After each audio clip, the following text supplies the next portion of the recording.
address the issue of the company that has been mentioned. We advertise publicly for suppliers. It is a public process. It's not a private process. It's not hidden. We have no control absolutely over who applies. We do not ask them to give the details of the owners. We look for the best deal and best price that can enable us to carry out our statutory mandate of managing the cost of living, while also managing the financial strength of the institution. So I am not aware of the names of the shareholders, but I take notice of what Senator Chute has said. So in all fairness, I need to verify if these people have got any criminal record, because that would be the only thing to disqualify them, but that process is very open. On the question of the companies, I have got two short answers. One, I do not have the benefit, because Senator Chute in his first question did not have the names of the companies. So I don't have the privilege of having access to the person who has sent those names to him right now subsequently. If I had, I would have prepared accordingly. So therefore, I'm happy to receive it as a written question that would need to be researched so that we can consult, because I do not have all my licensing. I do not have KEPS here. I do not have the people who would, give me the kind of information rapidly like the one that who have maybe sent by SMS or WhatsApp to Senator Chute. And finally, assuming I'm wrong, assuming it is 13 companies, not 5, still 13 companies doing business at the exclusion of all other Kenyans is unfair, uncompetitive, it will be illegal, and it is unethical. I submit. Honorable Senators, we will terminate at that juncture. Honorable Senator Mandago, you cannot raise a point of order again as the CS. That's basic rules in our rules and procedure. Honorable CS, thank you so much for coming to shed light on the matters that have been asked by the honorable senators. We will leave it at that. Just to tell you that whenever Senate writes to you requesting you to come for purposes of responding to questions, we are doing that not just for purposes of our own consumption here, but it is a result of the pressure being mounted on the senators as representatives of the people wanting to know what government is doing. And therefore, when you fail to appear, basically you're failing the people of this republic from accessing and from getting answers. So I want to applaud you for taking time to come, and I believe going forward, we will not receive the many letters that we've been receiving that you are unable to come. We thank you, and we wish you well in your ministry. Thank you.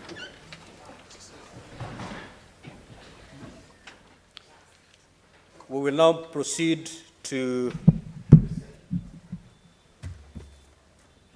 a clerk. Which question are we handling? We'll proceed. The next is the CS Agriculture, whom I'm informed he is present. Great.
Honorable Senators, kindly take your seats. Majority Leader and your team, kindly take your seat.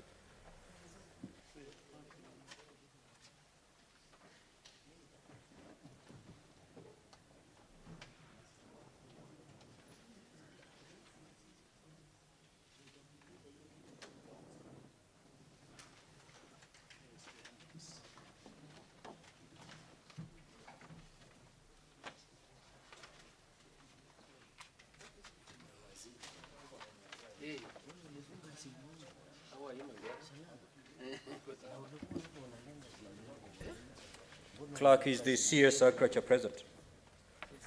Thank you. Honorable CS and your team, let me take this opportunity to welcome you to the Senate and to thank you for respecting the request by Senate to come and shed light on the matters that are before us. The next question, Honorable Senators, is again by Senator Mohammed Chute, and that is question number 16. I'll therefore proceed to allow the Senator to pose the question. Proceed, Senator Chute.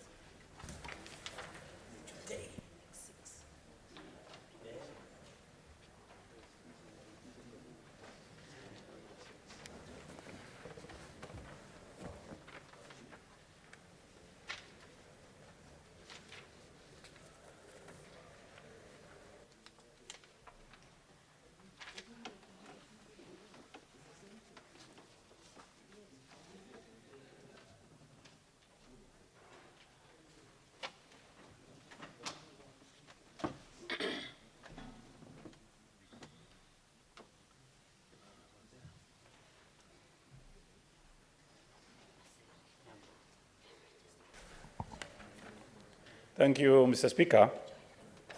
Mr. Speaker, I want to raise an issue. I got the answers today, this morning, in fact, 1 hour ago, and Standing Order number 51C says that both electronic and physical copies should be furnished to the Senate and to the Senator before 24 hours or on the date of response. I've just received this reply 1 hour ago, and I would want to ask Mr. Speaker to rule on these issues. If we've asked this question about 2 months ago, and the reply is coming today, is this really in order? Because if we continue like this, even supplementary questions I'm supposed to ask, I cannot ask because I've not gone through the answers, Mr. Speaker. Very well, Senator Chute. Are you therefore saying that because of the late filing of the response, you are unable to interrogate the response effectively, and hence you need time to look at it so that you can effectively interrogate the response? Thank you once again, Mr. Speaker. I will still continue and ask the question, but I wanted you to also note that we should desist from giving answers or giving us documents at these late hours. Thank you, Mr. Speaker. I'll proceed and ask the questions. Honorable CS, indeed, the written response from your ministry ought to be received on or before 24 hours to the hour of response. And therefore, going forward, we will allow you to proceed to respond to the question. However, going forward, please file your responses as per our standing order. I will allow Senator Chute to proceed to pose the question. Thank you, Mr. Speaker, sir. Also, let me thank the Cabinet Secretary for coming before this August House today. My question is as follows. A, could the Cabinet Secretary disclose the food commodities being imported duty-free, stating the approved packaging and container sizes? B, which companies have applied for pre-qualification to import food commodities duty-free from September 2022 to date? And how many of these have been issued with permits to import? Mr. Speaker, question C. How many companies have so far imported goods? And what actions will the ministry take against the pre-qualified companies which have not complied with the terms of engagement? Thank you, Mr. Speaker. Honorable CS, proceed to answer the question. Thank you, Mr. Speaker. Mr. Speaker, I humbly appear or submit myself to the authority of this Parliament to answer the good question asked by the Senator for Marsabit in regard to our duty-free imports into the country. Mr. Speaker, question number 1, or question A, asks me to disclose which commodities have been approved to get into the country, the packaging and the size. My response, Mr. Speaker, is through cabinet direction out of a decision that was made in a cabinet meeting. I was authorized to issue permits to bring various commodities into the country to try and bring down the cost of food in the country. And to that effect, Mr. Speaker, the imports I authorized are as follows. We have the white shelled maize, a quantity of 1.4 million metric tons, which should be on 90 kilogram bags.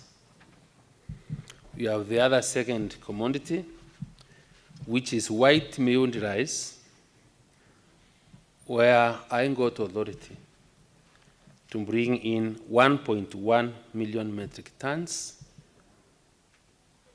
packaged on 50 kilogram bags. Mr. Speaker, lastly, is that my ministry was also authorized to issue permits to bring in 280,000 metric tons of sugar of 50 kilogram bags.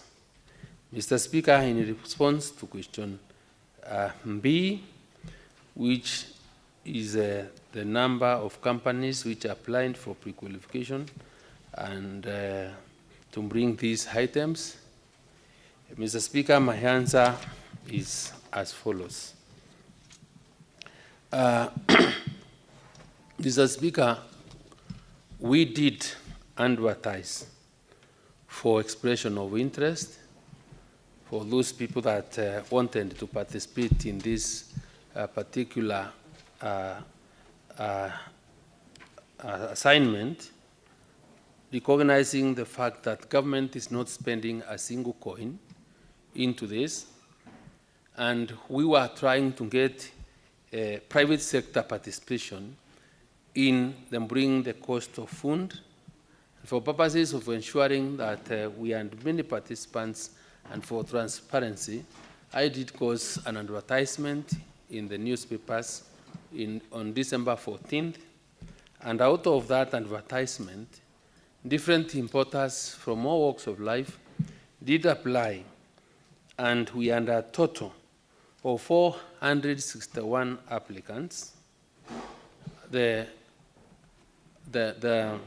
shortlisting was done, and 275 companies were responsive. And Mr. Speaker, it is out of the 275 companies that we have been, or we issued licenses to participate in the importation of the various food commodities in the country. Mr. Speaker, question C, and by the Mr. Speaker, However, I regret the submission of the answer late. You also find in that annex to the question, Annex 6, as a list of all the people that were pre-qualified for importing various commodities and the quantities which have been allocated to them. Mr. Speaker, question C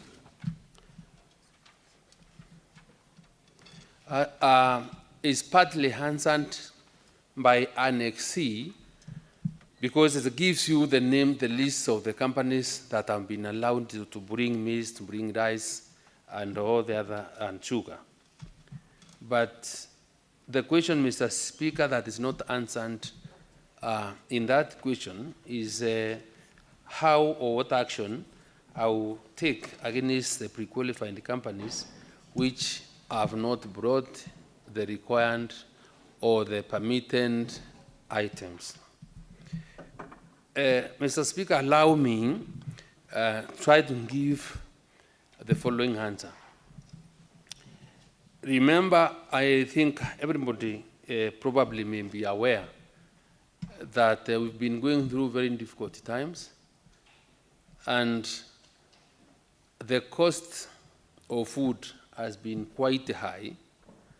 And because the National Assembly, or Parliament for that matter, specifically the National Assembly, are not appropriating any money for us to use for procuring any food items, then we realize we must think outside the box. And thinking outside the box is how we will be able to bring in private investment or partnerships, collaboration in ensuring there is sufficient food in the country. This is what is informed this decision of giving people permits to bring food into the country and government waiving a duty on them as an incentive so that when food is available into the country, and the expectation that we had was that we have quite a lot of inflows of food, and the normal forces of demand and supply will be able to cause imbalance because of the inflow of great quantities, and for that matter, be able to reduce the prices of rice, which, Mr. Speaker, I'm very proud to say, today, when this administration took over, a bag of 50-kilogram bag of rice was going for 3,500 and above. And up to now, if you anybody went to the market today, that kilogram bag of rice is retailing or selling at a rate of around 1,800, between 1,800 and 200, meaning that this importation, without any government investment, other than the waiver of duty, has been able to substantially bring down the cost of that important commodity. Mr. Speaker, there is nothing I can do for now for anyone who has not been able to bring the food items. This one, Mr. Speaker, is that though I had legitimate expectation on my part as Minister for Agriculture and Livestock, charged with the responsibility of ensuring there is food and the country's food and nutrition secure, is that because this was not a direct investment or procurement where I would have cost people to provide minimums or guarantees, and where we are not putting any money, it may not be possible to reprimand. The only thing probably that I would do is to either look or understand why they were not able to bring in the items as they had applied, and probably maybe in future be able to exercise greater caution when allowing them to bring in import because they are in breach of a contractual obligation to bring in food. But, Mr. Speaker, after hand and discussion with the importers, most of them, the major problem or challenge give hand is financing. It is not cheap, it is not easy to bring in 10,000 metric tons of rice or maize, because we are talking about an investment of beyond 1.4 billion shillings. And banks have their own stringent rules in assessing in different customer, and for that matter, most of these customers, the problem that they told me that they had was the issue of financing, because probably they never had an idea of how much it would have really cost them. Secondly, the other challenge, Mr. Speaker, is that because of the problems that have been experienced all over the world by the Russian and the Ukraine war, then grains, there is serious scarcity of grain in the world, and it has not been very easy to get the non-GMO maize, which I asked them to bring in the country. So there has been, those are the main challenges, and right now, Mr. Senator Marsabit, that is the major problem that we found ourselves in. But as I finish, Mr. Speaker, probably it behooves every one of us to understand the importance of the country being able to feed itself, and the responsibility of ensuring there is food for everyone in this country is our duty as Kenyan people. But it's also the greatest responsibility of our elected leaders, because the people that elect you, the people that vote for you, trust you more than anyone else. So if you took this, the responsibility of sensitizing people or farmers why we need to get back to our farms and take advantage of the government interventions that we are making for us to be food secure, we won't be able to beat, to really overcome this problem. And Mr. Speaker, from this House, I can tell you that our projections, because of the government interventions and for us to be able to cure this problem of lack of food, that the country for the last 4 years has not produced beyond 30 million bags of maize which we require. But because of the government interventions and the grace of God that we've had very good rain, the fertilizer subsidy program that we've been running, then our projections had that we'll do 44 million bags, meaning we'll have covered our deficit by around 14 million bags by the time our farmers are harvesting in the month of August. I stand and I commit that when we are starting this importation, and since farmers and issues especially from the south and north rift, that their prices will be affected by the importation, I'm seriously guarding this area, because immediately our maize is ready for harvesting, we are not going to allow any maize into the country, because we want the farmers now to be able to do the harvest and be able to feed our people from the yield or from the produce that we'll have gotten out of this season. Mr. Speaker, I thank you.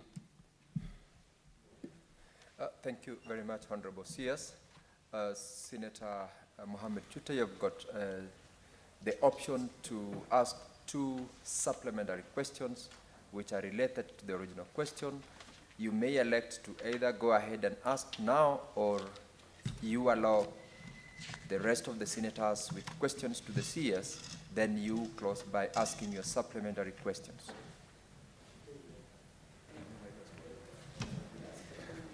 Thank you, Mr. Speaker. I will ask one question now and then one other one later on. But thank you for this opportunity, Mr. Speaker. Let me thank the Cabinet Secretary for the answers. But, Mr. Speaker, it seems like these Cabinet Secretaries don't even talk. Because I'm wondering, the CS is talking about rice being sold at 1,800. I think 2 weeks ago, the Minister for East Africa, Madam Miano, was before us. And when she talked about buying relief supplies, she's buying 50 kilograms of rice at 7,500. So is this the same government the CS is talking about when he talks about 1,800? And the CS 2 weeks ago told us she's buying 50 kg for 7,500. I think there must be something terribly wrong here.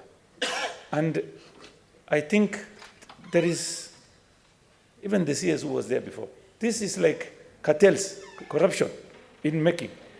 You see, how can a government buy 50 kg for 7,500 and the CS here, standing before this August House, is telling us at the price of rice is 1,800. Where did he get these prices from? What is happening? Why are you not talking to the CS, also East Africa, so that you can come up with one price? Thank you, Mr. Speaker.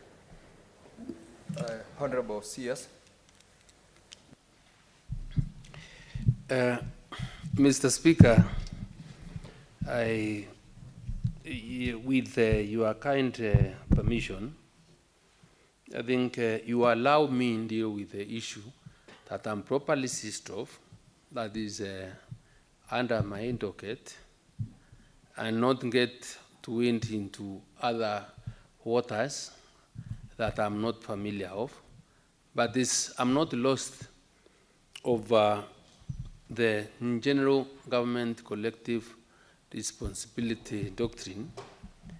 And why, Mr. Speaker, I would not want to get there is because I've understood very clearly from the great Senator of Elizabeth that it's like two cancers have been brought into the House, which appear to be in conflict.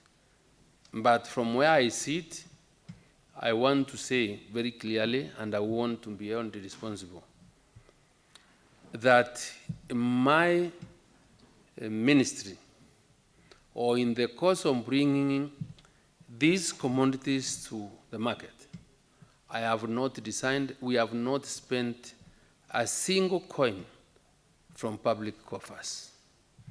The whole idea was to ensure that we have enough supply in the market, which would be able to cause general reduction of price in our markets through the application of the normal forces of demand and supply. If I cannot be able to control, for example, how much a bag of rice should be bought or how it should retail for, because it's a matter of choice, it's a willing buyer, willing seller.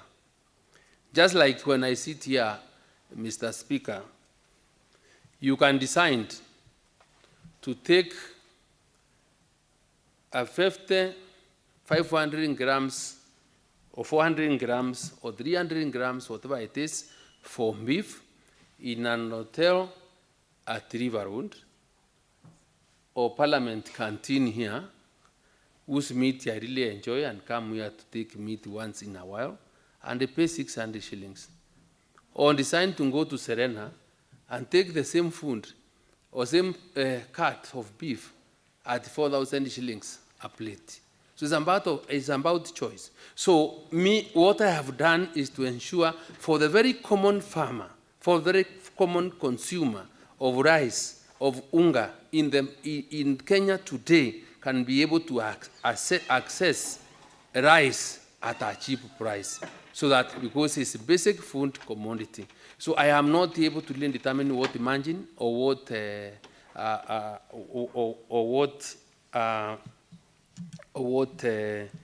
price. What is your intervention, Senator Manago? And remember, you cannot, of course, as a matter of fact, raise a point of order. That's a point of clarification, Mr. Speaker. Very well. Mr. Speaker, I rise to seek clarification from the CS when he says it is a choice. Is the Cabinet Secretary saying the Cabinet Secretary for East Africa has a special population, she is buying rice for 7,000, and he has a special population, he is buying rice for 1,800, Mr. Speaker. Honorable CS. Mr. Speaker, I don't want to be misunderstood.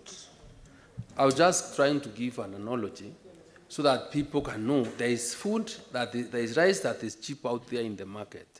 And why I am trying to run away from that one, getting into any other area that I'm not sure of with Mr. Speaker, is the President himself, in a meeting that was attended in the performance contracting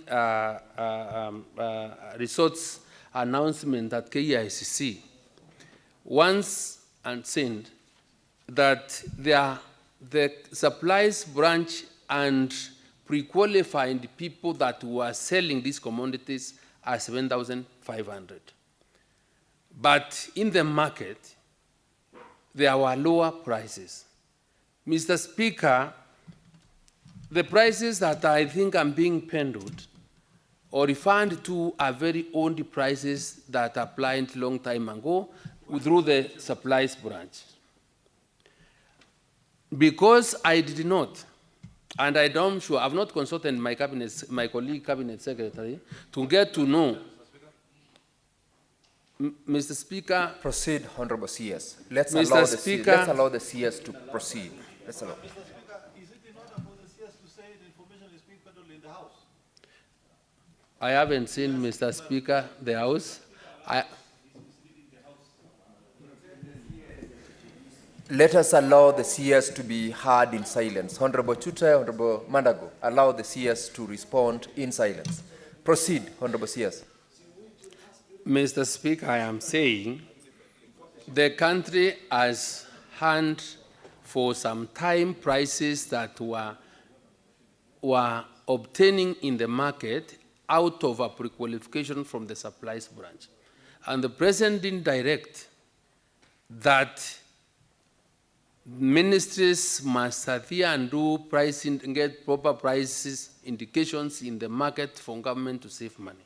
So why I'm saying I am not able to commit is because I don't know when these prices that their reference is made to were taken.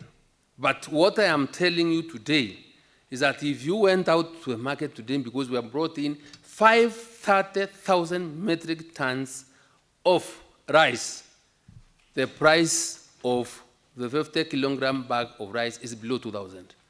That one I know is something I am sure of. The importers are complaining to me, saying, Mheshimiwa, you people authorize very many people to bring rice. We are not able to sell.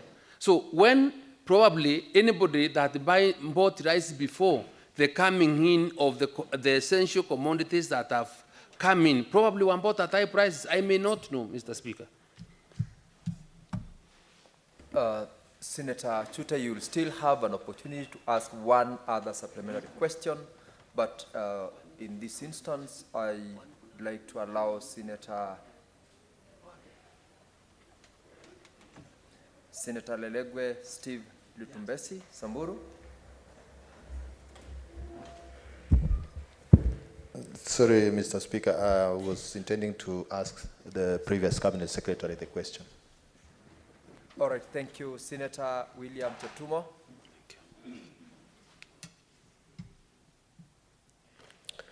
Thank you, Mr. Speaker.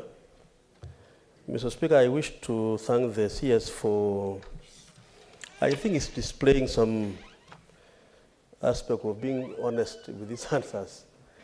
But Mr. Speaker, the CS spoke about the fact that some of the suppliers that have been licensed to import products, whether maize or rice or sugar, sometimes don't have the capacity to really comply with that particular order. Mr. Speaker, the arrangement between the ministry, Bwana CS, and those suppliers, in my view, amounts to a contract actually between the ministry and those people. And as you have already stated, the intention is to help Kenyans so that they reduce their prices by that supply. But now that you've confessed to the House that some of the suppliers are unable to bring in the foodstuff, it means they also frustrate your very intention of reducing the prices. Yes. What then are you going to do, Bwana CS? Is it necessary for you perhaps to ensure that you only give this to those companies that are able to supply?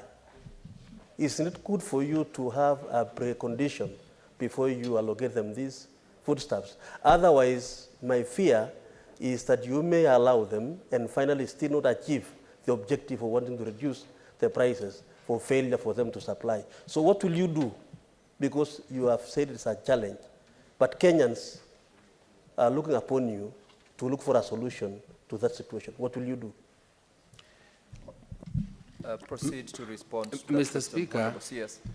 this is a very unfortunate time, or this came at a very difficult time when this decision was being made, because we didn't have food. And moving forward, I have said in many forums that it is my desire to ensure that we are able to feed ourselves, because even in some countries that I've been to, some countries are more concerned, and which I agree with them, about the food security of their people.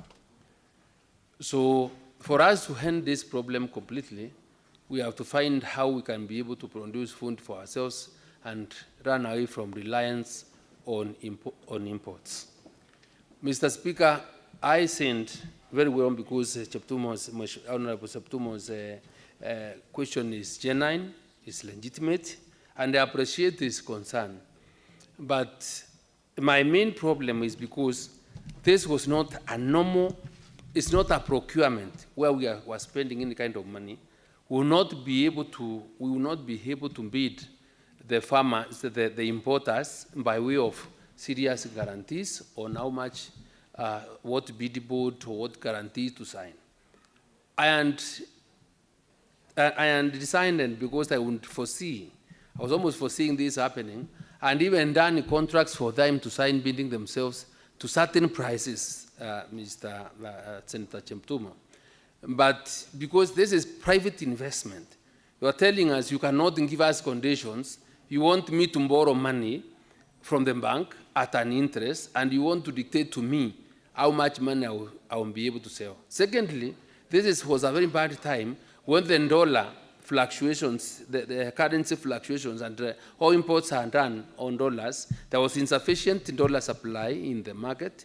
There was the Kenyan shilling was permanently weakening, so it was not possible. So we are even to run away from that one, so that at least you can have incentives, we will get incentives to ask people at least to give us supply, because you may have money and then you have nothing else to buy. So, Senator Cheptumo, we may not, although we have now to be more cautious and somehow watch out to these importers with a lot of caution in future, in the event that they apply for any license to bring in imports, because they have really let us down.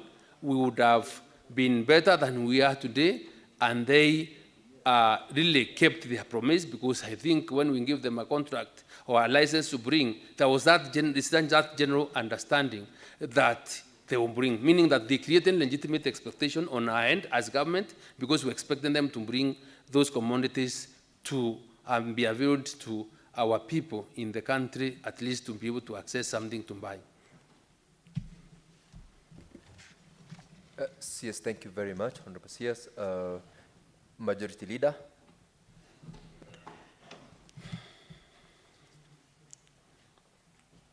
Thank you, Mr. Speaker. CS, I appreciate the answers you're giving, more so on what we are doing as a country, because it's embarrassing that we are gathered here in the 21st century as a big economy in this region and still debating about importation.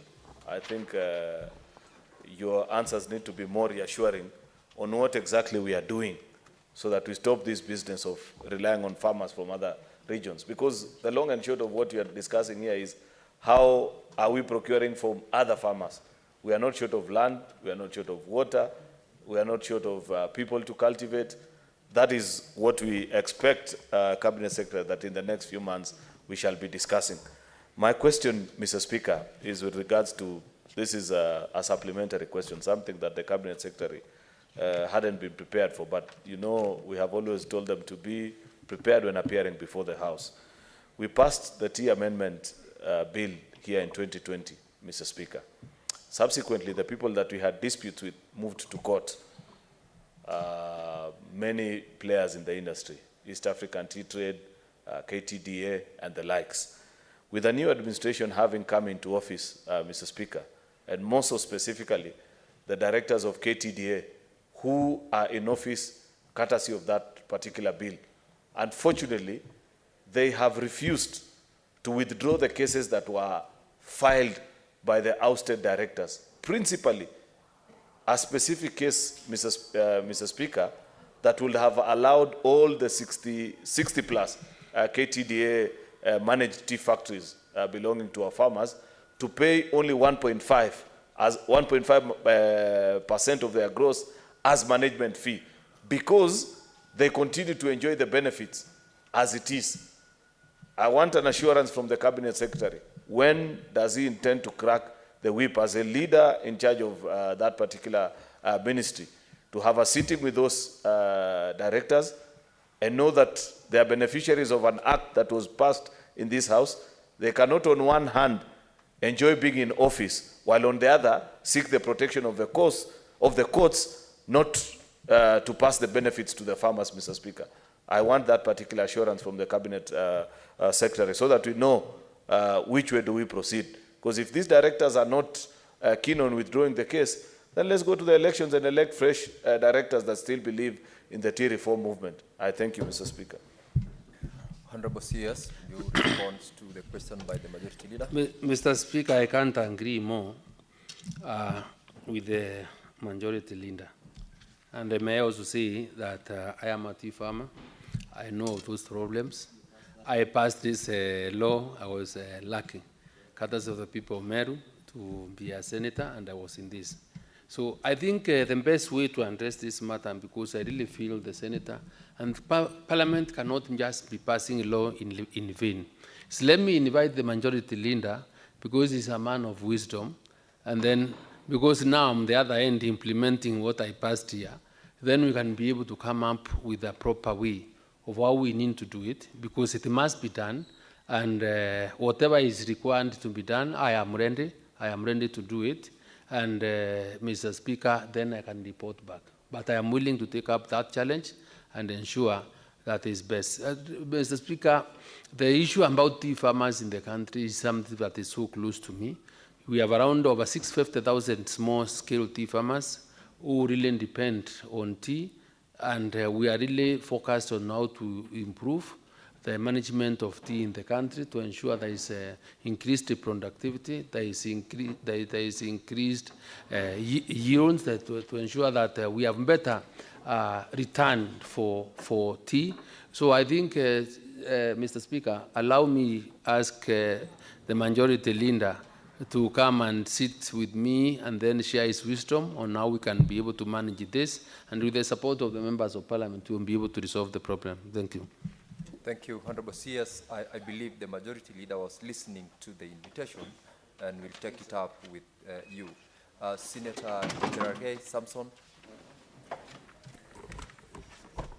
Thank you, Mr. Speaker, sir, and thank you to our former colleague, Senator Mithika Linturi, the Cabinet Secretary of Agriculture. Mine is, Mr. Speaker, what I had asked earlier on. Bwana CS, your colleague CS of Trade had indicated that he gave an opportunity of duty-free maize into the country. My question is, how many metric tons of maize have been imported since the duty-free period has been open since last year, specifically on maize? And how long will the duty-free for importation of maize into country end before the next harvesting season, especially in North Rift, where I come from, Nandi, was in Gishu, Trans Nzoia, and other parts of the country. Mr. Speaker, sir, and finally, Bwana CS being a Minister of Agriculture, just adding on what Senator Aaron about tea sector. Bwana CS, are you aware of the tea plucking machines crisis that we are seeing in North and South Rift? And what is your reaction on the issue of crisis of tea plucking machines in our multinational companies, both in South Rift and North Rift, Mr. Speaker? And I note that the Speaker comes from Bomet, where also it is being affected by tea plucking machines. Senator Aaron Cheruyat, Majority Leader, and myself come from Nandi. CS, could you appraise the country? How will you resolve the crisis of tea plucking machines? Because there are many young people in Bomet, Kericho, and Nandi who do not have opportunity of working with multinational tea farms and also private tea farms because of introduction of tea plucking machines that has caused even a crisis in terms of through the Ministry of Interior. Mr. Speaker, those are my questions. Thank you. Honorable CS, could you, in response to that question? Mr. Speaker, my former chairman of Legal and Justice Affairs Committee, and deputized him. I don't know. Rules have changed, and I would want to have to answer this question in a way that I think is best for the country, and I will not give a political answer. I appreciate what the tea farmers and the work done by the people that are given jobs in the plantations of picking tea, and I also appreciate the concerns of our leaders, and especially Senator Chiragehi, in terms of the kind of job losses that will be or are likely to be occasioned by application of these machines, because I think that is what the main problem is. Mr. Speaker, let me say that I know it's very difficult to change tradition, but since we have gotten to an era of where we must appreciate science and technology, and the way we look into the future is see how we can be able to appreciate science is key for an innovation is important for the development of this nation. One of the things that I'm doing as a ministry is now to promote mechanization. We can't run away from it because we want to increase efficiency, and we want to save on time. We want to really be able to reduce contact of human beings and most of the food that is we are consuming. And that is why you find that even in the many markets that we're exporting our horticultural crops, there are certain standards that have been set where we must be able to give, or the consumers must be able to trace source of the food to ensure that it is safe. So in regard to these machines we are talking about, I think the only best way for us to deal with this matter, it cannot be that instant. People must be prepared. We must work closely with the leadership to give alternative sources of income to those people that are permanently in those farms. And that way we are willing to get to see how we can be able to support one another, because I think that is the major problem that we are likely to face. I am also getting into areas where we are going to mechanize, and we are in the process of ensuring that we avail other farm inputs like tractors and harrows to our farmers, so that we can be able to get to be able to produce faster. And I think this discussion requires us to sit soberly and also pick the minds of the great leaders of this country, like the senators, and then I will be guided accordingly. But we are willing to engage and believe in consultation, so that at least we are able to move forward together. In regard to the other question of how much we are brought, we are bringing in. I assure you, Senator Chiragei, that the interests of the farmers are very close to my heart, and I will not allow any imports that are likely to mess our farmers in the country. We didn't allow in the importation in the short run, so that to avail food, because we are not producing enough. And even before we did, and given them notice so that they knew.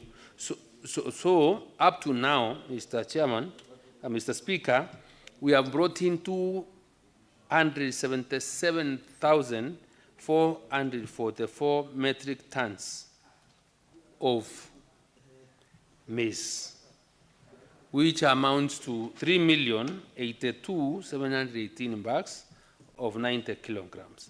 And out of this, we've had 106,988 from Uganda, 37,149 from Tanzania. We've had yellow maize from Ukraine of 42,464. We've had Ethiopia and South Africa, giving us 90,843. That is what gives us a grand total of 277,444 metric tons. Those are the quantities of the maize that have come in up to yesterday. But I expect to get more maize coming in at the end of this month, because importers have shared with me the bureau of lending and the quantities and the source. And I'm trying to assure the country and those people that are busy out there that we are bringing in food of the right quality that is acceptable in our Kenyan market. There is no GMO coming, contrary to what many people are saying. And my KEFIS, KEPS, or other agencies, I've asked them to be on the lookout to ensure that whatever comes into the country conforms to the advertisement, that the specs that I put in the papers on the 14th of December, Mr. Speaker. Thank you. Thank you very much, Honorable CS. Before I allow the next series of members to ask questions, CS, you may resume your seat. I've got a communication to make. Honorable members, I've got communication on visiting teachers and students from Ndararua High School in the Greater South Nairobi City County.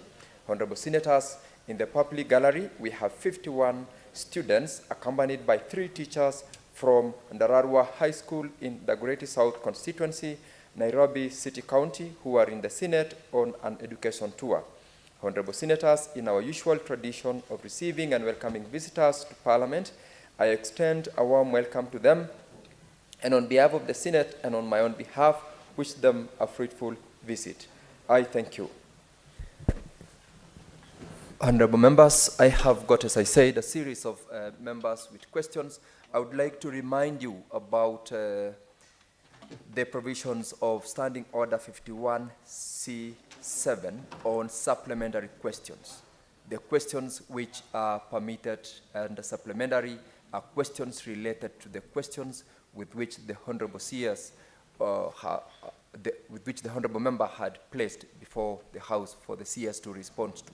So I would like to urge the members to stick to the provisions of the standing orders in their supplementary question. We have in this particular one extended the time we have taken, and I would like for the next members who will ask questions to utilize the minimum time possible. Remember, we still have got 2 more questions for the CS as well as another Cabinet Secretary who is in the waiting lounge. Honorable Mandago Jackson.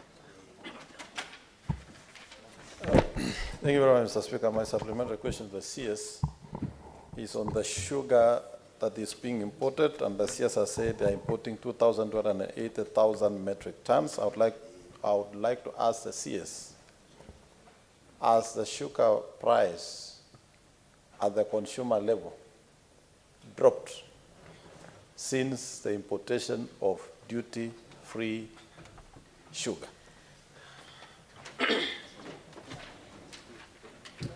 Honorable CS.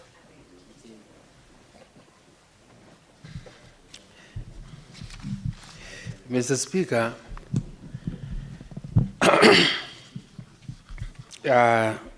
these 280,000 metric tons is what was authorized between December and now.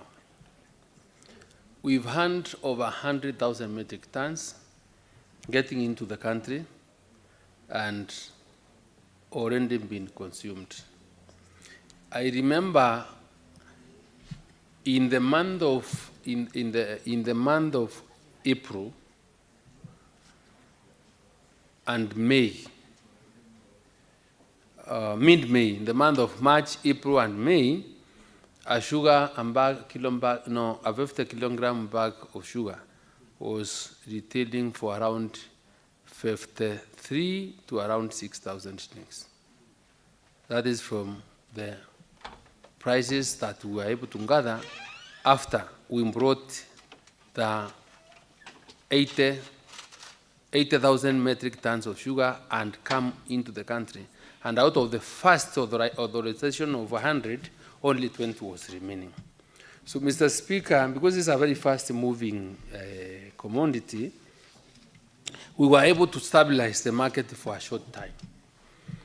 And there hasn't been any sugar within the Comesa region, which really supports this country. And I think everyone knows that our milling capacity in the country has continually decreased. Cane farmers are not very keen now in producing enough because of the problems that have been in the sugar industry.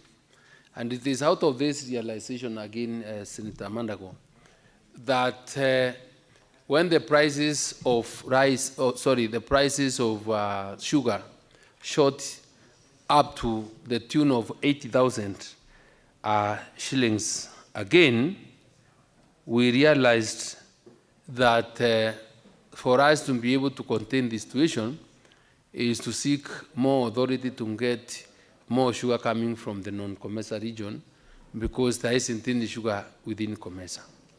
So it is on 25th of May that I again sought cabinet approval, and we licensed, or we gave permits for importation of another extra 180,000 metric tons. Out of the permits that were given last month, I want to be honest, because it is not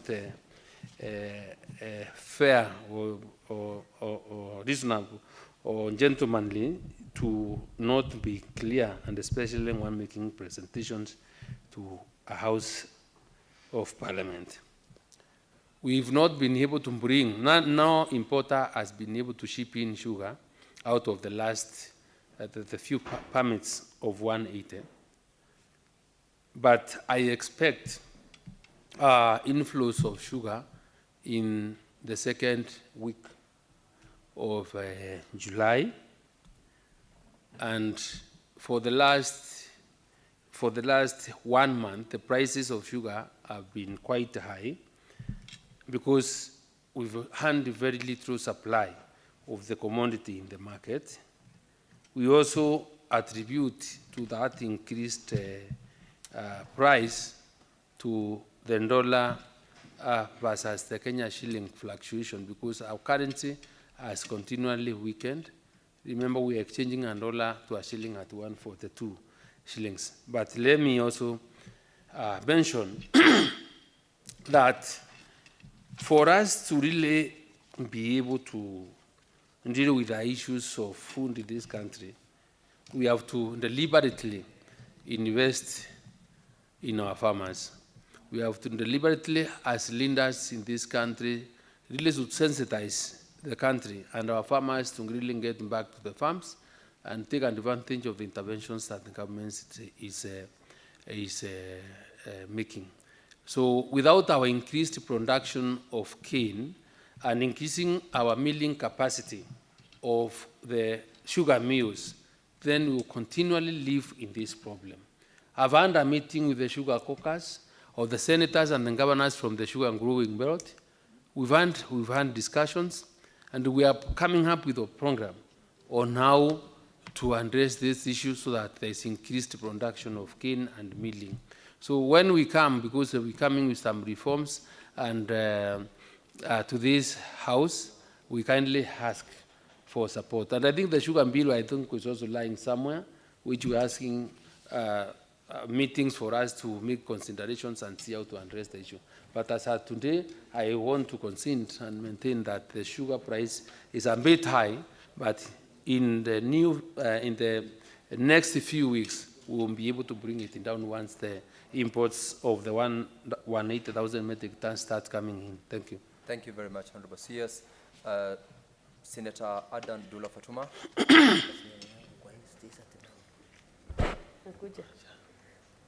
Thank you, Mr. Speaker. And Mr. Speaker, let me take this opportunity to welcome CS back to this house in a different capacity. And congratulations, Senator CS Mithika Linturi. Mr. Speaker, I wish you can allow me to ask a question on livestock. Of course, for us who are pastoralists, we know agriculture and livestock is devolved. And livestock is our tea, coffee, sugar, and everything. Mr. Speaker, I know also very well 85% of the budget is left with the national government. Unfortunately, pastoral communities have lost all their animals to the long drought that took place quite some time back. My question is, and I know the policy of Kenya Kwanza is bottom-up, and there is plan also to accept PPP. Honorable Senator, I'm afraid. I'm asking the question. I'm just laying my... We're running out of time. I will ask my question, Mr. Speaker. ahead. I'm just laying my foundation as far as the question is concerned. Mr. Speaker, my question is, how are you ensuring that the standard on the ground is kept as far as livestock production is concerned? And also, there are abattoirs that are built in many parts of the pastoral counties. Are you planning to bring in PPP to increase production so that those abattoirs are useful to the pastoral communities where people can get employment? We can also be able, as pastoralists, to get those dollars back by importing meat to Middle East where the market lies. I thank you, Mr. Speaker. Honorable CS, I'll also request that you be concise and straight to the answer.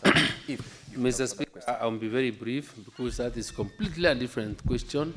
But my good sister, who is my neighbor in Meru, we really must satisfy her conscience that I am very keen, and the ministry is looking at the interests of our pastoral communities. And for your information, and very good news for you, that already have completed building or doing the Isiolo abattoir.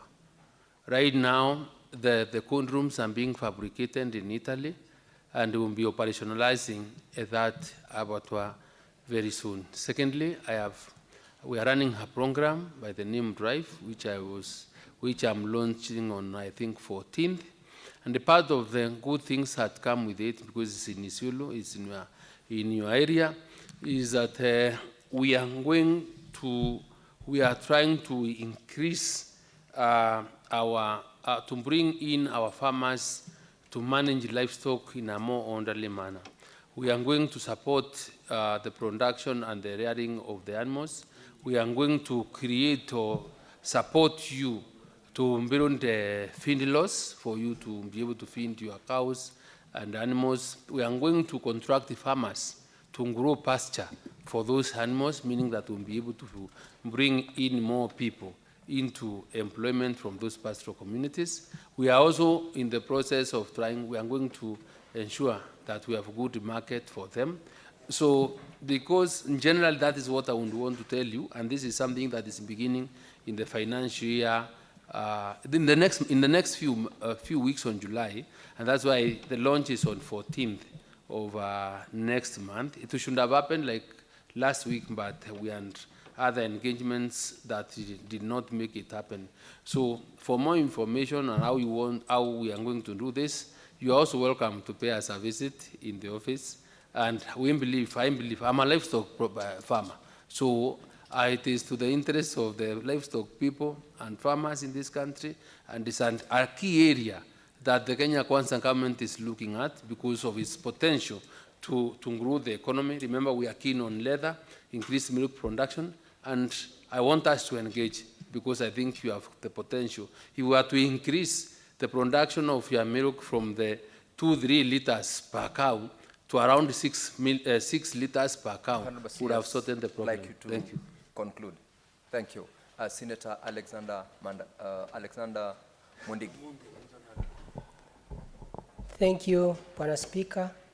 Yangu ni maswali kwa CS wa Agriculture kuuliza kama kuna uwezekano upande wa mbolea iwe inakuja mapema ndio tuwe na kilimo bora kabla kama mvua haijaanza kunyesha, na pia iwe mbolea pia watu wamelaa upande ya Meru, Tharaka Nithi, Mbere, unajua tunalima miraa. Kama kuna uwezekano kama sasa ni cash crop, kama utakuwa ukitusaidia na mbolea pia ya bei ya chini. Na pia upande mwingine ni mambo ya makandamia, unajua vile tumeyataabika, uweze kutusaidia na bei. Kwa sababu unajua hiyo yote iko kwa wewe, uweze kuandika barua ndio iwe kama ni temporary ndio tuweze kuuza kupata bei nafuu. Kwa sababu wakati wa zamani unajua tulikuwa tunauza shilingi 200 na sasa ni shilingi 20. Asante Bwana Speaker. Honorable CS. Bwana Speaker, kama desturi na sheria hazijabadilika, wakati nilikuwa hapa swali lingeungilizwa kwa Kiingereza, unarudi kwa Kiingereza, unarudisha Kiswahili, unarudi kwa Kiswahili. Kwa hivyo nitajaribu kuweza kurudisha kujibu swali la Mundigi, na niseme ya kwamba serikali ni kweli tunajaribu vile tutavyoweza ili kuweza kuleta mbolea wakati ufahao, sababu hata ukosefu wa mbolea siku moja ama mbili una affect mazao. Kwa hivyo wakati tunaendelea huu msimu mwingine wa mvua wa Julai kuenda mpaka huko Oktoba, tumeweka mikakati ili kuhakikisha store zetu siko na mbolea ya kutosha, na nitajaribu vile itawezekana iweze kufika. Ninafahamu kwamba na nakumbuka vile ulisema tulipokuwa kule Embu mambo ya makandamia, na niseme ya kwamba tunaangalia pia vile tutafanya. Nakumbuka hata senator wa chairman wa kilimo ameniambia kuna njia ya kusuluhisha hii shinda, lakini ukweli ni kwamba ile shinda tulio nao na kwa vile makandamia yachukuliwi ni kwa vile wale walikuwa wamekusanya wameshindwa kuuza nje, na kwa hivyo hawana pali ya kuweka. Kwa hivyo ninapanga kupeana leseni za watu kama wale wameapply ili waweze kupeleka makandamia nje ya nje, wa create ile space na room ya kuweza kununua hayo mengine. Na pia ili kuchunga mkulima, nimepeana ruhusa kwa chairman wa Hafa kuenda China na maofisa wengine kuenda kuangalia soko, ili tusiweze kuwa tumepea watu hapa ambaye wanapata bei iko juu zaidi na alafu wanakuja kununulia wakulima wetu na pesa iliyo chini. So in another I think 10 days hii mambo itakuwa nimemalizana nayo, na kwa hivyo Mundigi ninajaribu vile ninavyoweza, ni vile tuko wachache pale. Kwa hivyo tafadhali maoni yenu nayataka, na kama if you have a better idea on how we can do it, then niko tayari kukaa na nyinyi tuweze kukubaliana. Asante. Thank you, Honorable CS. You did very well until when you were just about to conclude, you forgot that you were doing it in Kiswahili.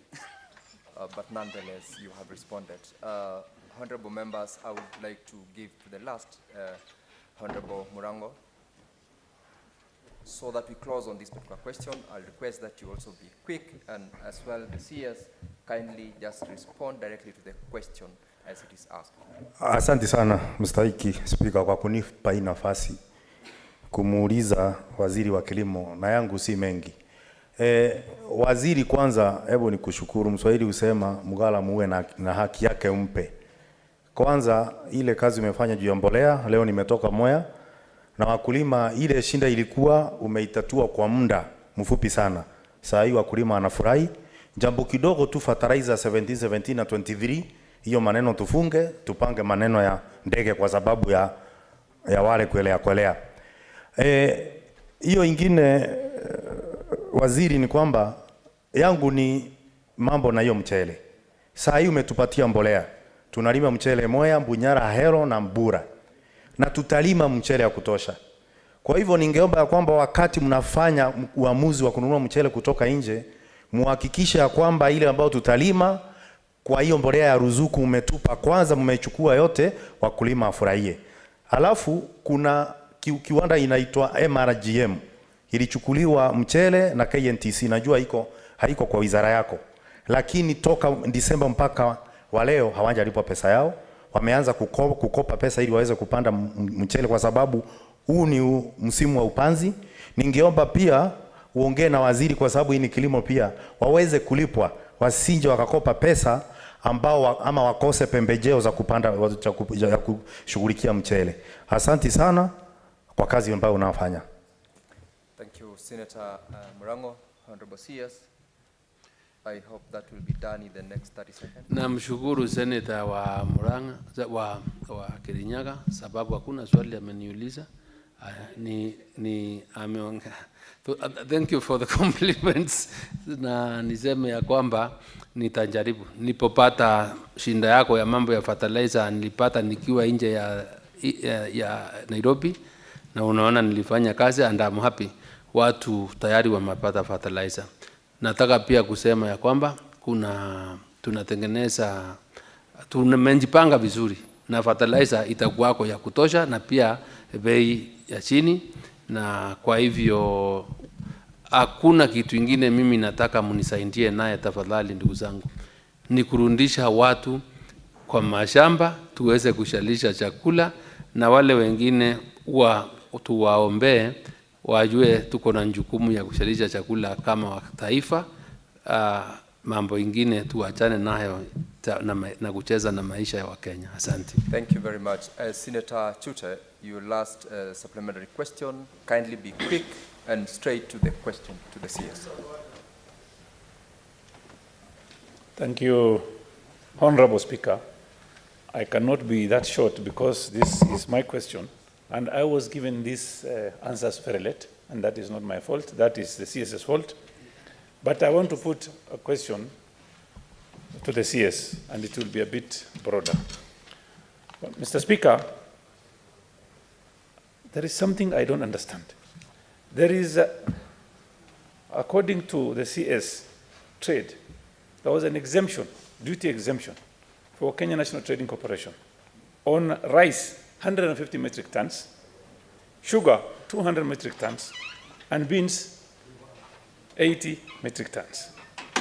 And similarly, there is an exemption that came from Ministry of Agriculture of rice, sugar, and other commodities. And the CS told us they have not used any government money. Mr. Speaker, if the government has given exemption in the tune of billions of dollars, does it mean that the money that was exempted is not public money? Of course it's public money. What I want to ask the CS, Bwana CS, what are you going to do so that between the two ministries you can sit and discuss and agree on which formula to use? Are you going to use KNTC formula, which is going to be very expensive for this country? Because if you give an order to, KNTC gives an order of commodities, and the goods prices abroad goes down, of course, KNTC is going to lose heavily. So my question is this: what are you going to do to incorporate the importation of goods between your ministry and the Ministry of Trade, so that you concentrate on one way of importing goods. Because the way you are doing, I accept that is the best way to do, because the government is not incurring any cost, any losses. KNTC is going to make heavy losses because of exchange of dollar rates and also price variations. And finally, Mr. Speaker, I would want to ask the Minister, would I be wrong if I ask this Honorable House to initiate parliamentary inquiry to investigate your ministry? Because we are aware your ministry and trade ministry is giving permits below the table. Will I be wrong if I say we need to investigate both ministries, your ministry and Ministry of Trade? Because there are a lot of corruption issues being rumored around, and I want you to answer me in a short formula. Thank you very much. Thank you very much. Honorable CS, you have got questions. What do you intend to do? Mr. Speaker, I'm glad. Go ahead. Mr. Speaker, I am glad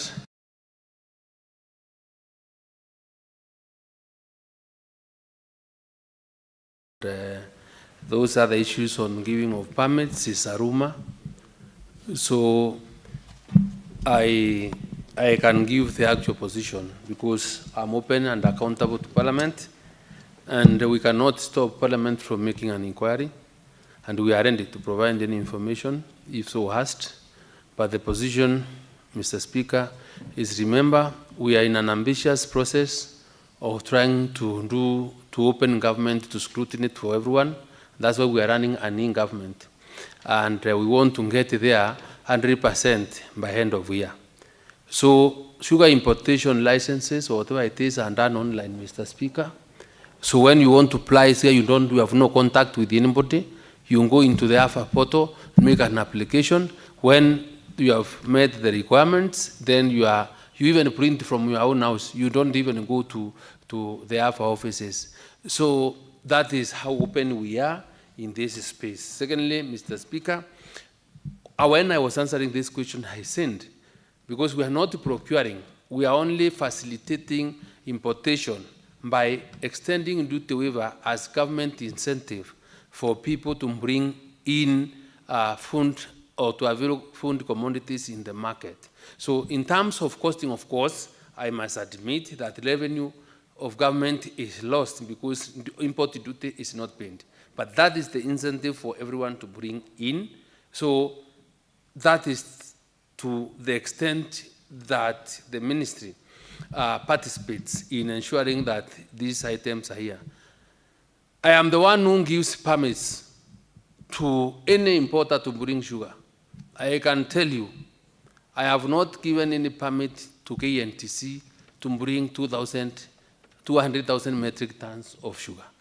It is, I have not, and the position that I maintain is the position of 80,000 metric tons, which was 100 gazetted in December, and the other one, 100, and another 25 of, on 25th of May, I also got another gazettement of 180. So there is no other sugar that is coming outside COMESA, duty-free, other than those quantities I am really talking about. And we are the licensing body or authority. Thank you very much, Honorable CS. Honorable members, I'm afraid that we'll have to end by that, but Honorable CS, you will resume your seat because there is another question that will be asked of you in a short while. The members who are still in the dashboard, I would like to ask for your indulgence so that we progress to the next question. Communication from the chair, Honorable Senators. Before we resume to the next question, I would like to communicate, I would like to acknowledge the presence in the Speaker's Gallery this afternoon, visiting delegation from Rotary Club Nairobi, who are in the Senate for a one-day visit. Rotary is a global network of 1.4 million neighbors, friends, leaders, and problem solvers who see a world where people unite and take action to create lasting change across the globe, in communities and in themselves. I request each member of the delegation to stand when called out so that you may be acknowledged in the Senate tradition. Ambassador Dr. Josephine Ojiambo, President. Kamal R. Sankani, Member. Dr. David Githanga, Member. Marilyn Mumbua, Member. Shubrikha Johari Muhitei, Member. Dr. Richard Mwangi, Member. Clinton Obongo, Member. Joan Sikand, Member. Ritesh Barot, Member. Anthony Karyuki, Member. Geoffrey Ogola, Member. Samuel Kinyanjui, Member. Dr. Margareta Gasheru, Member. Salome Gitoho, Member.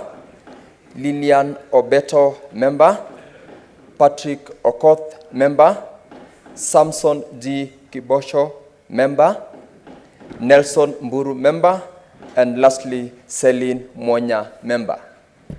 Honorable Senators, in our usual tradition of receiving and welcoming visitors to Parliament, I extend a warm welcome to them, and on behalf of the Senate and on my own behalf, wish them a fruitful engagement. I thank you. I will allow the Majority Leader 30 seconds to welcome the delegation. Majority Leader. Mr. Speaker, sir, I did follow your introductory remarks welcoming this delegation. I realize you may have forgotten to introduce my good friend, the Honorable Shakir Shabir.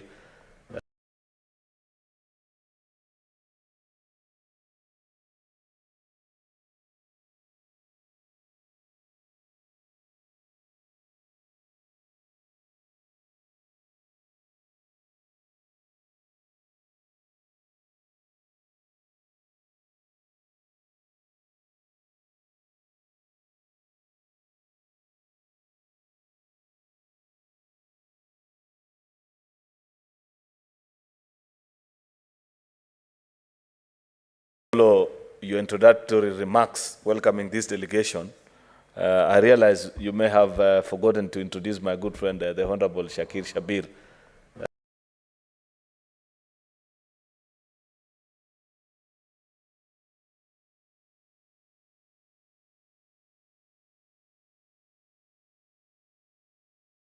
Follow your introductory remarks welcoming this delegation.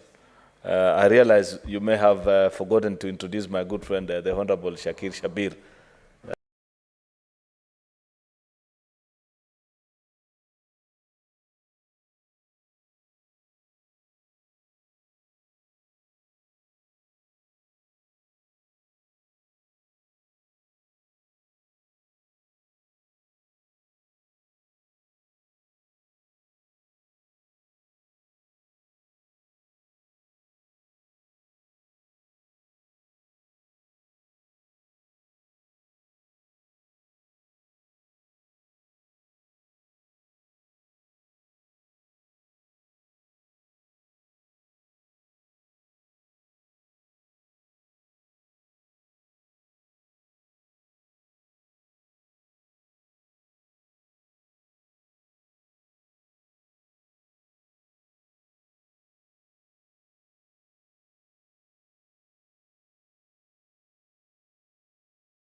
Yeah, it's okay, it's okay. Honorable members, With regards to the question number 018 by Honorable Senator for Turkana County, Senator James Lomenen MP, the Office of the Speaker received a letter signed by the Principal Secretary yesterday in the afternoon indicating that the Honorable CS is unavailable to respond to the question due to an international engagement. The question will therefore be presented to the Senate Business Committee for rescheduling. Honorable Senators will note the urgent nature of this question, considering that Kenyans are currently undergoing trial in a foreign court. I would urge the CS to take immediate action to intervene in the matter, even as the House awaits the rescheduling of this question for listing in the next order. The next question, this is question number 023. The Honorable Senator for Samburu County, Senator Dr. Lengwe Mtumbesi MP. Prepare yourself to ask your question. Yes, Senator Chute, what is your point of order?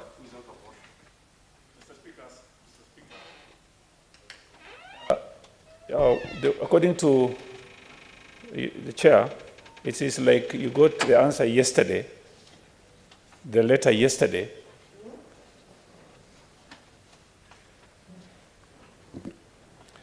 Yesterday, and the question asked by Honorable Lomonen was a question that was asked 2 months ago.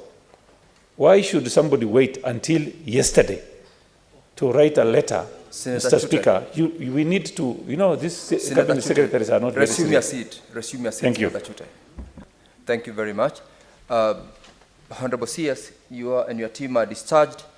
Senator Lelengwe, prepare to ask your question to the Honorable CS for Lands, Public Works, Housing and Urban Development. Thank you, Mr. Speaker.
Welcome, Honorable CS and your team from the Ministry of Lands, Public Works, Housing and Urban Development.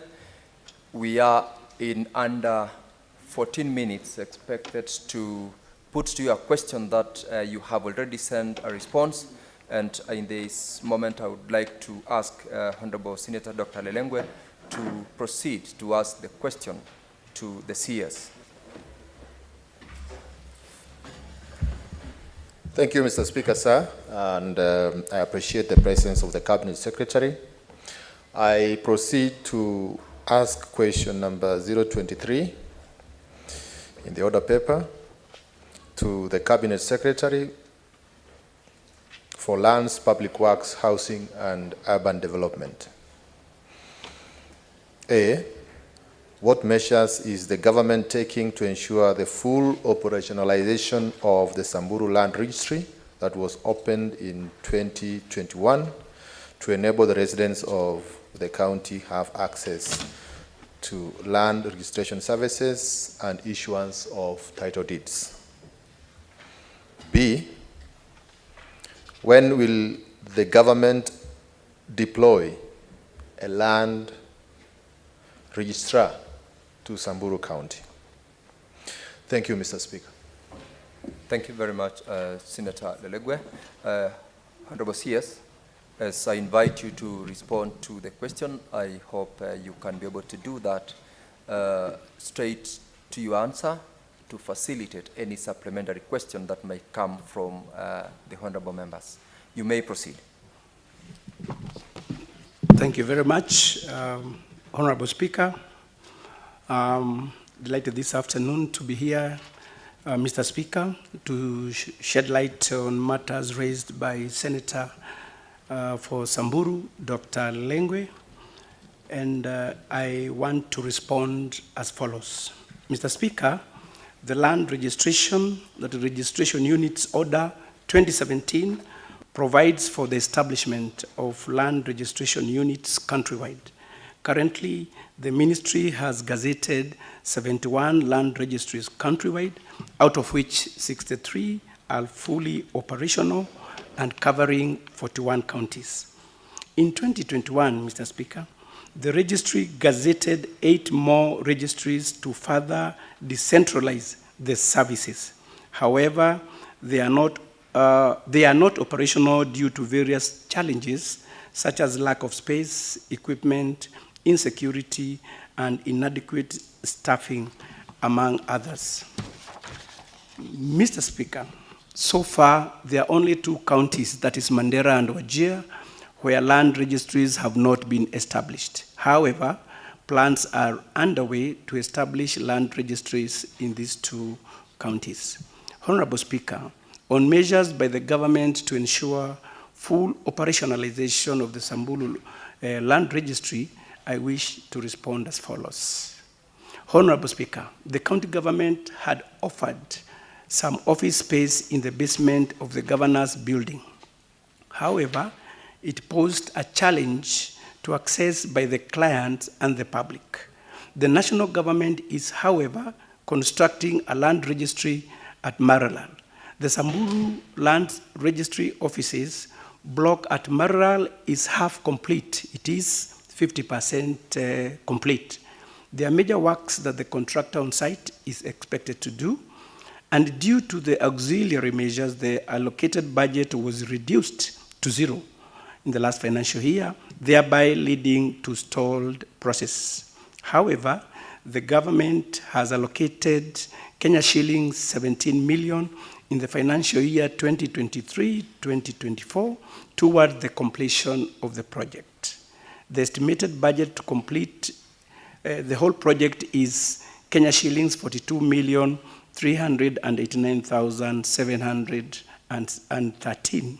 Of that, the National Treasury will allocate adequate funds to have the project completed soonest possible. Honorable Speaker, I wish to bring to the attention of the House that most land in Samburu County is owned communally under the Community Lands Act 2016. However, there are leasehold properties in townships. The government has therefore been fast-tracking the processing of titles and leases in the county. Earlier this month, that is this month of June, Samburu County government, in conjunction with the National Land Commission, issued 2,607 letters of allotment for plots in Maralal Township, and 2,000 letters of allotment are currently being processed. The ministry is waiting to receive the allotment letters for processing of lease documents. Further, community land management boards for the various community groups in the county have been gazetted. Our adjudication officers and surveyors are in Samburu recording interest in land and resolving disputes where demarcation is currently ongoing. Honorable Speaker, on the deployment of a land registry to Samburu County, I wish to respond as follows. The ministry in early 2022 posted a land registrar to Samburu County. However, the office space that was provided for the registry was not adequate and was inaccessible to the community. The county government had offered an office in the basement of the governor's building. The land registry is therefore currently working from Nyahururu, where the records are kept and maintained. The government is committed, Mr. Speaker, to posting back the registrar to Marral once the Samburu Land Registry Office block, that is the Samburu Adi House at Marral, is complete. Honorable Speaker, I submit. Thank you very much, Honorable CS. Honorable Senator Lengwe has got an opportunity to ask supplementary question to the CS relevant to the original question, if any. You've got the option. I've noticed in the dashboard that honorable members have got questions. You've got the option to choose whether to ask your question now and then deal with the last one, or you can ask immediately if you have any. Mr. Speaker, sir, I choose to ask my question as the last. Thank you, Senator. Senator Methu John Muhia. Thank you very much. Before you take the mic, Senator, I would like to draw your attention to the provisions of Standing Order 51C7 on the relevance of the supplementary question. Thank you. Yeah, mine is actually a related question, Mr. Speaker, and actually should have been included by the Senator for Samburu because we share the Nyahururu registry as at now. I would want to know when the land registry in Orkalau will be operational, now that the buildings in Orkalau are complete, and we had an indication that the registry will be operational by February, Mr. Speaker. Honorable CS, you may respond. Thank you very much, Honorable Speaker. We have 8 land registries that are not operational, and that one of Orkalau in Nyandarua is one of them. Your Honorable Speaker, we are in the process. The registry is not yet complete. There are some works that needs to be done. Mr. Speaker, you know, land records are very sensitive and they are live documents. So there are some few operational and administrative things that the ministry really need to do. So apart from the building, we are also working out to make sure that registry and the others are fully operational. So mine to Senator Madhu, who is also my chair, is to actually assure you that once those operational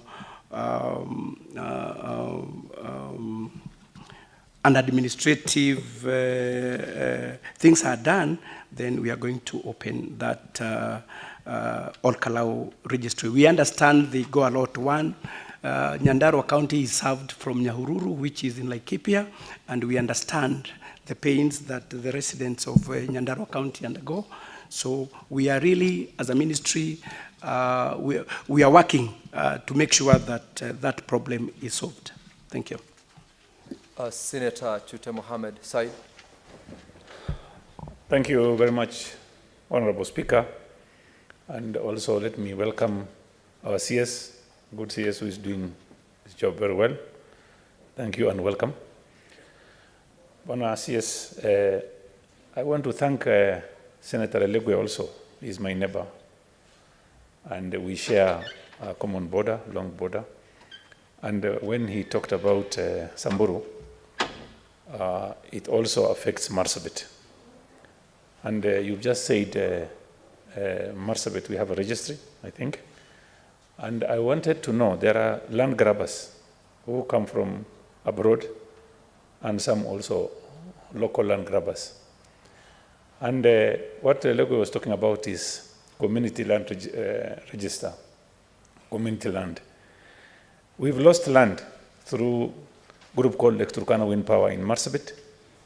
Also, that affects Samburu also, because the land they grabbed also encroaches Samburu County also, And this particular land, the case has gone to court, and it has been asked, ruled. Sorry. Senator Chute, I've got to cut you short and ask you to ask the question. Direct one. Thank you very much. Kindly, directly Yeah, ask the your direct question to the CS. The court has ruled that Lake Turkana wind power land should be degazetted. How long will it take you to gazette that land?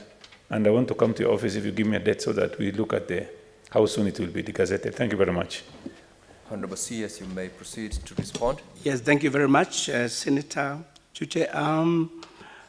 It's good the way you have ended your statement. I would kindly request you to come to my office so that that issue, I'll have done enough research to see when that issue can be resolved. So mine is to welcome you to the offices so that we can discuss and come up with an amicable answer. Thank you, Honorable CS. Senator Reta Julius Murgor.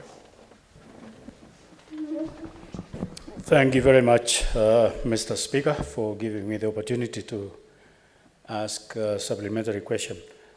Mr. CS, how will you protect community land from grabbers? I come from the Senate, the county of West Pokot, and there are people who grab land and call it private ranch.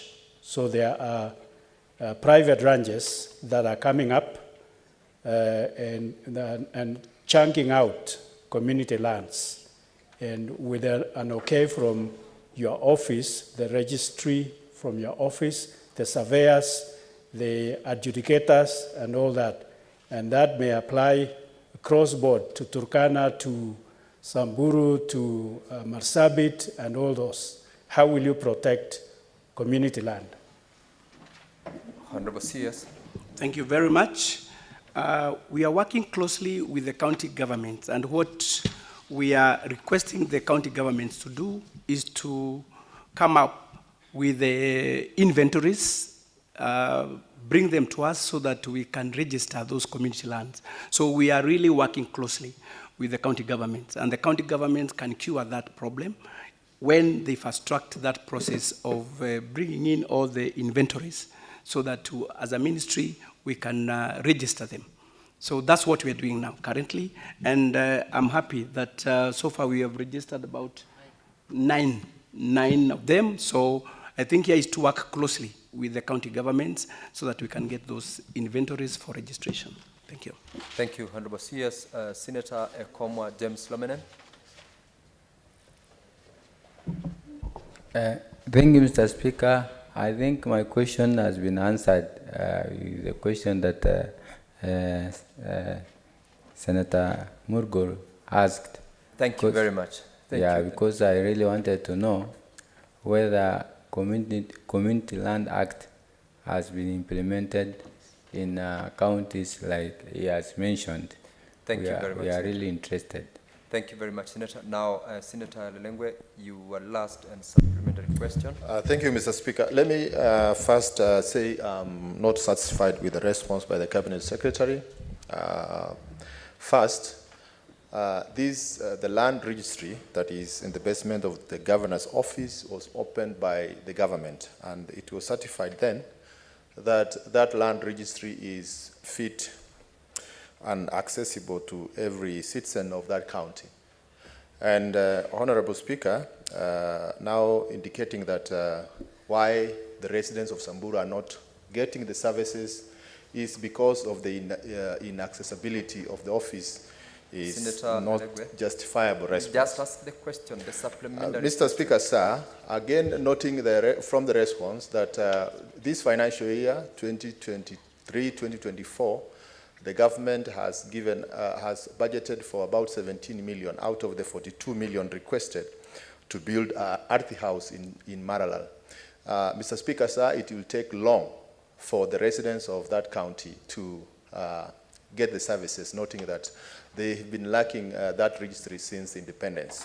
So I want the Cabinet Secretary to tell this House whether he has measures to urgently or immediately hire a property to make sure that as they build the registry, the government, the RT house,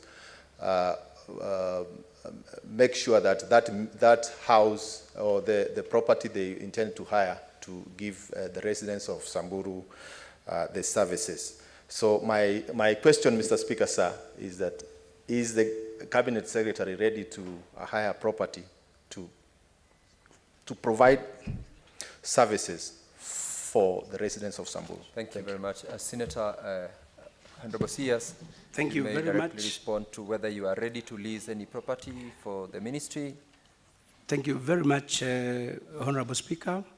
As I had indicated earlier, after realizing that the premises, the space that had been donated or given by the governor was not fit to be a land registry, we went further as a ministry and started constructing an RT house, which is 50% complete. Mr. Speaker, it might not be economically viable to go again and hire, and at the same time, we are requesting for more capital. I would just urge Honorable Senator to give us more time. Now that we have 17 million, maybe what we can discuss with the contractor is to make sure maybe that we make sure we do a lot on the first floor so that we can accommodate part of the staff who will be working. Otherwise, the underground space given is not accessible, is not fit, and you see, apart from the registry, we have other sections that, like survey, we have valuers, we have land administration, which might not well fit. 17 million, we are going to move a step ahead, and if we can have some areas complete, we can accommodate the staff, some of the staff to start, to make sure that the registry starts operational. Thank you. Thank you very much, Honorable CS. I once again appreciate you for honoring this appearances and responding to the questions. And Honorable Senators, it is now 5 minutes past 1 p.m. I have directed the late interruption of the House pursuant to Standing Order 34-2A, and the Senate therefore stands adjourned until today, Wednesday 21st June 2023 at 2:30 p.m.